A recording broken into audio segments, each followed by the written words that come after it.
and thanks for tuning in to another installment in the Middleborough High School series presented by Be More Chill. My name is Gabby, and I'm the founder of a YouTube channel by the name of The Guide. The channel is dedicated to helping students of color get into college, prepare for college, and be successful once they are there. But we're here to focus on our guest. She is doing amazing work and she goes by the name Danny Washington. Thanks for joining us today, Danny. I'm so glad to be here. Thank you for having me. Great. So, first things first, just give us like a small introduction and talk about what it is that you do. Sure. So I'm a Miami native. I grew up near the ocean. I was really blessed to have parents that took me to the beach a lot, even when I was an infant. And so I grew up with this connection to the sea. And that connection eventually grew into a really deep passion for marine biology. So I decided to study marine bio at the University of Miami, which is one of the top, 5 schools in the nation for marine science, and really enjoyed my experience, even though I was one of the only women of color, Black women in my entire program at the University of Miami, which, is a city that touts itself for diversity. So it just spoke to me that, this field is really special and that there's so much to learn. We've only explored about 5 to 7% of the ocean as human beings. And you think about that, and it covers more than 70% of the planet. So we're really not planet Earth. I think I call it planet ocean because we're majority ocean. So from there, after going to college and seeing myself in this space and realizing all the opportunities that I could build from learning about this particular field, I realized that I didn't want to go straight into research. I didn't want to become I wanted to, but I knew that there was more that I needed to do besides just being a field researcher and publishing papers, which are all great. I wanted to be a science communicator. I wanted to bridge the gap between academia and the general public. Because what I found is that in my community in South Florida, most people that I interacted with, whether it was in my family, my friends group, my neighborhood, majority of the people had no clue what was going on in the ocean or barely even cared about it, to be honest, because it wasn't something that they were interacting with every single day. Whereas when I was studying, I saw all of the negative impacts that humans have been, inflicting on the ocean, and then simultaneously seeing how much we depend on the ocean to survive. Like we would not exist here on planet Earth if we did not have the ocean, and a healthy ocean at that. So that decision right after undergrad was to find a way to communicate the science about marine biology, and eventually that passion grew, and I ended up working on a lot of projects about STEM, so science, technology, engineering, and math. A fun fact, I mean, I was terrible at physics in college. Math was not my favorite subject, but it's ironic now today, my whole career is about interacting with physicists and mathematicians and chemists and all these people that are just so incredibly intelligent and are doing some amazing work. And I get to interview them. So for the last 10 years, I've worked on camera. So in front of the camera as a science communicator slash TV host. I hosted my first show in 2016 called Exploration Nature Knows Best on Fox Network. And very, very proud to hold the flag as the first Black woman, African American woman to host a science show in the US. And from there, I've worked on several different projects, the most recent being on CBS on Saturday mornings called Mission Unstoppable. And that show is all about women in STEM. So I go out in the field as a correspondent and I get to interview these incredible women who have forged their own paths in their fields and tell their story about their journey. And it's been such a privilege to have this job. I love what I do. And I've been able to travel the world because of it. Of course, dealing with COVID-19 right now, I haven't traveled in the last 6 months, but I definitely miss it. But I believe that there is a light at the end of the tunnel and I will be able to travel again sometime soon. Awesome. That is wow. That's a lot. That's great. So Thank you you. talked about growing up near the ocean, your parents kind of, developing this love for the water. Can you pinpoint the specific moment, maybe in your teenage years where you realized you wanted to go into science? And this is kind of taking it a different way, but why do you believe science is an important field, or more specifically, marine biology is an important field in our current social climate? Hmm. A lot of reasons. So first off, in high school, I went to a really awesome high school. It's called South Broward High, and in Broward County in South Florida, where I'm from, they had a specialized, magnet program system where they would put specific magnet programs in different schools for different specialties. And so South Broward was all about maritime, affairs and marine science. And I met my first mentor there, Ted Davis. He was the one who was running the program at the time. And originally, I wanted to go to another school in Miami called MAST, which was completely a magnet program, like the whole school was. Whereas South Broward had a specialized magnet program within the public school. And so I somehow the timing didn't work out, registration dates were missed and things. And so I couldn't go to MAST. So I went to South Broward instead. And it was really the best decision that I could have ever made because Mr. Davis, who, guided me throughout my entire high school career, showed me the opportunities that were possible for me and was enthusiastic about it and just was willing to listen to my dreams and the things that I wanted to try out and actually help me find ways to do that. And throughout high school, we raised enough money to go on several different field trips. We were literally going to the ocean maybe once a month on field trips because we lived about a few miles from the beach. That's where the school was. And so those experiences outdoors changed my life because I saw the possibilities. I saw what it took to be a marine biologist. I got to work with marine biologists side by side as like intern and volunteer. And then ultimately at the end of high school, I went to South Africa right after graduating with one of the graduate students that we collaborated with. Me and 7 other students were making GIS maps during my senior year, which is graphic information systems. It's the software where you can layer information about a geographic location, which is awesome. So we helped him out with his research. We took his data and we transformed it into a map. And then we raised money and 8 of us went to South Africa that summer and literally went on a tiny boat, like 25-foot boat, and saw these giant great white sharks in the middle of False Bay. If you've ever seen Discovery Channel, like Shark Week, they usually have a show that shows like air jaws where you see the great whites like launching themselves out of the water.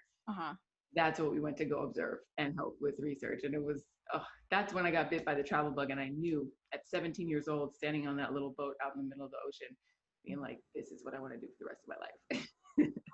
So high school was truly a turning point for me and helped me blossom into what I wanted to do and see myself doing it, even though I didn't have any,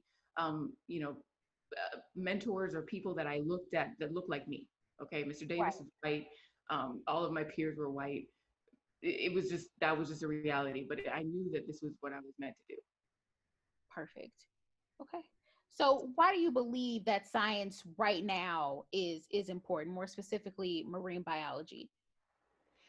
Marine science and science in general is extremely important right now during this particular social climate because I think that if you understand science, you can make logical decisions. And it doesn't just have to apply to you doing research. That's not what I'm talking about. I'm talking about thinking like a scientist, where you observe something that maybe you like or you don't like. You ask a question as to why it's happening, and then you do your homework, you analyze it, you make some conclusions, and then hopefully you collaborate and talk to others to see what they've found as well. And then from there, you're able to make an educated decision. And I think that thought process is something that everyone can use on a daily basis. And when it comes to dealing with so many pressures that we're all facing right now, collectively as a global community, we have to make big decisions for our future. And so my hope is that more people will adopt this way of thinking, because when you run your decisions strictly on emotion, a lot of times you tend to make not so great decisions, and a lot of people can get hurt because of that. So if you blend this idea of thinking like a scientist and thinking with your heart as well, I believe that we could build a world that we really want, that's just and sustainable. Awesome. So how has the field changed since you've started, and where do you think it's gonna go? Well, marine science has changed a lot over the years. Back in the early 20th century, folks who went out in the ocean were generally just industrial people, so a lot of fishermen, some scientists, a lot of military would go out in the ocean. So there was very little known about what was under the waves. We just knew how to travel across the oceans. That's pretty much it. And then some folks started getting really curious. And the first person that I can recall that was really out and able to talk about the ocean in a deeper way was Rachel Carson. She was a marine biologist, and she worked for a government agency to help, which is now known, well, eventually became the EPA. But she was amazing. She wrote several books about the ocean and what she observed, and gave people a glimpse under the waves. And then after her, Jacques Cousteau came about, who was a French naval officer who loved the ocean and he loved exploring. And he also invented scuba diving. So the equipment that you use to go scuba diving, Jacques Cousteau created it. And so with his team, he traveled around the world, and he also created a television show that was very popular in the 1970s, showcasing the ocean and taking people, again, under the waves. Right. And now, we've got a lot of different folks out in the world creating content about the ocean. But what we've learned, what scientists have taught us, marine scientists have taught us, is that we are inextricably connected to the sea. Every breath, every other breath that we take was created in the ocean. Tiny little phytoplankton at the surface, which act kind of like trees that are on land. They photosynthesize. They go through this process of absorbing sunlight and creating oxygen for us. And the ocean has been doing that since the beginning of time. And so we must have a healthy ocean going forward. If we want to support ourselves on this planet, all 7-something billion of us, we must make sure that our oceans can thrive. And not only do they produce oxygen for us to breathe, the ocean provides food for billions of people across the planet, and it also helps maintain our climate. The buzzword of climate change is out there. We all understand and know, most of us do, that climate change is a very significant thing that's happening on our planet, and we have to address it. And it begins with protecting the ocean, because the ocean has been the carbon sink for ever since the industrial era began, when we started burning fossil fuels for energy. That extra carbon that's been going in the atmosphere from cars and buildings and factories, the ocean has absorbed all of that for us. And now we've kind of reached a tipping point where the ocean's changing in its chemistry because there's just too much carbon. Yeah. So it's our job now to sequester that carbon, get it out of the ocean so that things can get back in balance. Awesome. So one of my last questions for you, what would you say to students who may want to go into science? Maybe they're on the fence about it. What advice would you give? If you're on the fence about going into a science field, I would say just jump and go for it. I think having a basic understanding of science is essential. And so if you can pursue that in college, that's a great start for life. You can go into different fields, but at least try it. It's going to be challenging. It's not going to be a breeze. I mean, I worked my butt off in college to get my degree. It was a double major. I was competing with pre-med students, and it was not easy. But I enjoyed my college experience so much, and I wouldn't trade it for the world. So I would say just give it a try. And you got to also seek out the resources that you need, because people are not going to just hand it to you. You have to go out and look for the tutors that will help you. You need to build relationships with your professors so that you can have a rapport with them, so they can help you as well. These are all essential things that are very, very important. And on top of that, beyond just the academic work, while you're in college, while you're pursuing this degree in science, definitely pursue internships and volunteer programs. That's what really changed the trajectory for me as well in college, because I got to experience different things. I worked for NOAA, which is the government agency that looks out for the ocean. I also worked for a shark researcher all 4 years, developing a youth program. I worked for a nonprofit during that time, and it's a lot. It's a full-time job, Yeah. But at least I was able to decipher, okay, I don't like working for the government. That's not my thing. It doesn't fit me, my personality and my skill sets and my gifts. And so I was able to, through a process of elimination, I could figure out, okay, yeah, I can combine all of these things and build my own career. Got you. Perfect. All right. So last question. This one is kind of fun. If you could choose your last meal. Oh my God. My last meal, that's so hard. I would say would probably be one of my grandma's dishes. I'm Jamaican, and my grandma makes this thing called ackee and saltfish. And it's a really interesting, weird fruit that grows in Jamaica that looks like eggs. Like you pull it out and and then when you cook it, it looks like scrambled eggs, but does not taste like scrambled eggs. And you cook it with salted codfish, and then she boils green banana, so not ripe bananas. And then I once they're boiled, then I eat ackee and saltfish on top of that. So that's my favorite meal. Nice. That sounds good. Okay. Good. So good. All right. So last things, any people or organizations that you recommend students follow that are kind of leaders in the field? Sure. So one thing I did not mention in the beginning was that I'm the co-founder of a nonprofit that's been around for 12 years called Big Blue and You. And I actually started it with my mom. We co-founded it in 2008.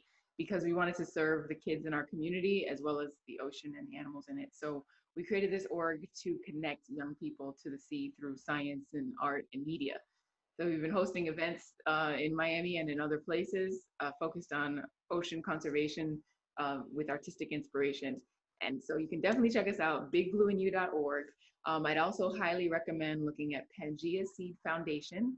They're based out of Hawaii, and they host these events called Seawalls, where they bring out different mural artists from all over the world to create ocean-themed murals in a community, contributing to their community, connecting them to the sea, and it's incredible. You can also follow Oceana. They have a lot of great information about current research regarding the ocean and ocean conservation. And I mean, the list goes on and on. There are a lot of great things. And this month happens to be Plastic Free July, which a lot of organizations have been promoting because as ocean conservationists, we're looking at, a major problem in the ocean is plastic pollution. Yeah. So much of our waste end up in the water, and it doesn't need to be there, so we have to figure out the next step and the next solution and how we can move away from our addiction to plastics, which are made from fossil fuels. So a lot of people don't put that connection together, that the same industry that creates our gasoline and diesel fuels that we use in our cars also create plastic. And so this idea of moving away from single use toward reusables, how can we become more sustainable? These are all individual choices we can make every day. Perfect. All right. Well, thank you so much. All right, guys, that's all the time that we have today. But I want to thank Danny for joining us today, giving us a whole lot of great knowledge. Please remember to follow all the social media accounts that she mentioned. Thank you to Be More Chill for starting this initiative. And I will see you all next time. Bye. Bye. Thank you.